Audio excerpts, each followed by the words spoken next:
Everyone in the United States thinks they're an expert on communism. You know what I'm saying? Isn't it really annoying? Everyone in the United States thinks they're an expert on communism. I'll never forget a conversation I had one time. I was in Cleveland. I was selling a newspaper. Somebody walked up to me and he said, I have read every word that Karl Marx has ever written.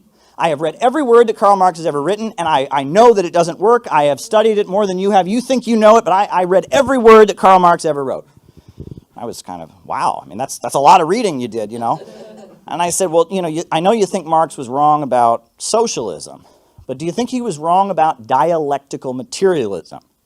And the guy looked at me and said, what are you talking about? I said, you read every word of Karl Marx? You never heard of dialectical? He's like, you're using fancy words trying to look like you know more than I do, but it's people don't know anything, right? You know, people always say, you know, socialism does not work. Well, somebody should have asked Yuri Gagarin, the first man in outer space, how he managed to get into space with something that didn't work. How did the shuttle that didn't work get him into space? Somebody should have asked the people living in Germany toward the end of the Second World War, how an army that didn't work managed to drive in, defeat the Nazis, and unfurl the hammer sickle flag. If it didn't work, right?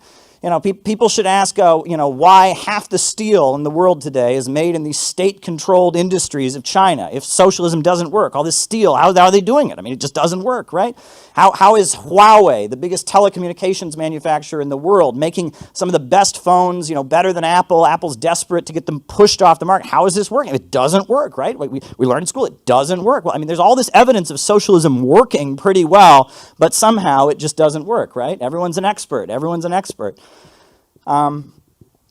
And it's amusing, you know, you talk about Cuba, and the fact that Cuba is a very small island, and yet it's known all over the world for its achievements in terms of healthcare and medical volunteers and literacy volunteers that they send all over the world.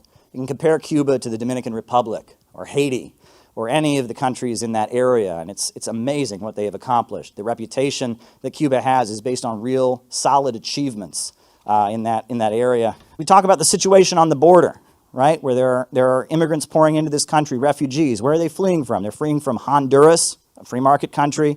They're fleeing from Guatemala, a free market country. You don't hear about many people fleeing from Nicaragua, where the Sandinista government has made huge achievements in reducing poverty and providing health care to people. And there's so much evidence of socialism being quite successful in raising people out of poverty. There's so many examples of capitalism completely collapsing and destroying people's lives, but yet people stick to this narrative that they have. Socialism doesn't work. It just doesn't work, right? I mean, everyone knows it. You know, you almost want to say, whenever someone says everyone knows in front of something, you can almost guess that they're lying, right? Everyone knows. Everyone knows. Everyone knows. Well, if everyone knows it in this society, it's a good hint that it's probably wrong.